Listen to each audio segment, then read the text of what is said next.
Hi, welcome to valuationpodcast.com, a podcast and video series about all things related to business and valuation. My name is Melissa Gragg, and I provide online divorce mediation and valuation services in St. Louis, Missouri.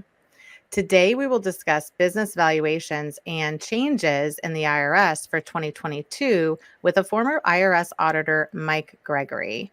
Mike Gregory is the founder and owner of Mike Gregory Consulting, LLC. He brings 28 years of experience with the IRS in a variety of capacities. During his last 11 years with the IRS, he was an IRS territory manager with responsibilities for up to 23 states, with an emphasis in business valuation and specialist issues nationally. He's also was involved with creating and talking to the IRS about the discounts for lack of marketability and also reasonable compensation. The other book that he has written is called The Collaboration Effect, which basically brings together neuroscience and kind of negotiation techniques in order for you to work with the IRS if you needed to in some capacity. So, what is an IDR or an information document request, and how does it relate to business valuation? Because I think that will kind of lead us into some thoughts in the report that could help support. But this is first kind of a document request from the IRS, right? Yes, the IRS has your report. It should have been attached to the return. So if you're ever doing an evaluation on an estate or gift, ask them to attach that to the return. I will even make sure, because I think that is an important piece for the business valuation expert.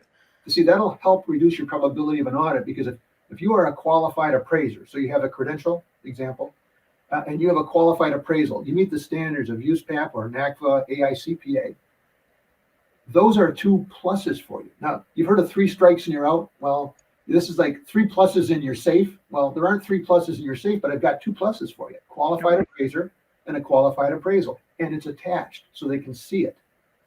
Now, let's say it's gone through classification nationally. Then it comes to a local group, and the local group has a local estate and gift tax attorney and business valuer who look at them now, and they can say, we might know this firm, either the business valuation firm, the CPA firm, the estate attorney's firm. We know elements about this particular firm, even depending on what the firm might be. It might be known locally in the community. And the business valuers have some insights. They can apply local information now to help determine, do we want to audit it? So with these 400 returns that came in, they spend some time on them, go through them, they put them into 1 of 3 piles. Yes, I'm going to audit it. I'll audit it if we have time, and we're not going to audit. So the ones that, yes, we're going to audit, they come in and take a look at that. Now, when they take a look at it, they may now have some questions, and that's where an information document request comes in. Then the information document request, they may ask for some different information, whatever, or more detailed information beyond your report, let's say. I want to go into your actual work papers on the discount for lack of marketability. Please provide those. Well, in SBSE, which is where estate and gift is located, they have no policy on information document requests. But in the division that's assets over 10 million, that's called large business and international, they have a policy on information document requests. So I've never had an estate and gift tax attorney say no when I've had my clients say something like this. Over here in LB&I, they've got this directive. It's a guide, it's a general IDR procedure.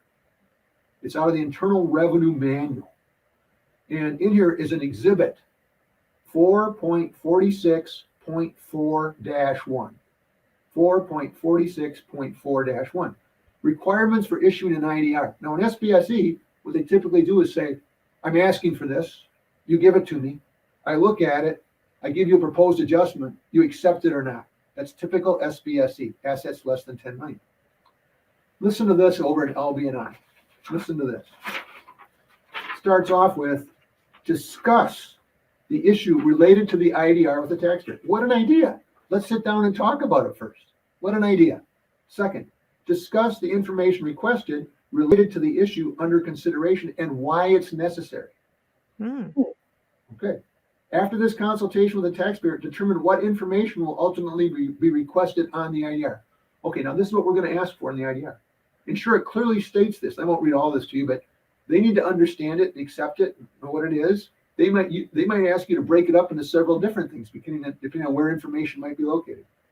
Only one issue should be addressed on each IDR. Utilize numbers and letters to keep track of them. I don't need to worry about that. And then I'll just say it needs to be clear, needs to be concise, ensure it's customized to the taxpayer. Don't just give pro forma information document requests. And then talk about the time frame as to when this might come back. And I'll always say under promise and over deliver. If I think I can get it to you in 2 weeks, I might say 3 weeks or 4 weeks. Because stuff happens, things come up, and you don't want to be promising things and not deliver. Well, I bring this up to say, with the IRS, bring up this process, and it's amazing what can happen when you start to actually sit down and talk about things.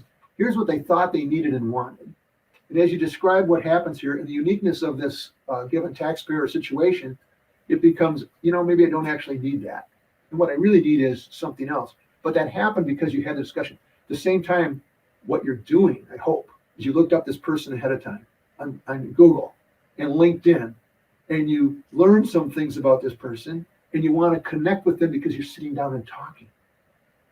And you want to connect with them, and then you want to listen to them with what is it they're trying to figure out. I want to give you what you need to help you figure this out. And hopefully we'll get a no change out of here pretty quick. Hopefully there aren't any adjustments, but if I've done something wrong, by all means, I want to know what it is and we can correct that. If I've done something wrong, let's get that squared away. A lot of taxpayers approach the IRS like this. Okay, we're ready for a fight. You're asking me for something. I don't want to give it to you. Or I'm going to give you exactly what you asked for and nothing more. You can do that. You start to build walls. This is not a good thing. But if you work with them, they just have a job to do. They're just trying to do their job. Work with them. That's what an IDR is. And that's how you can work the IDR system.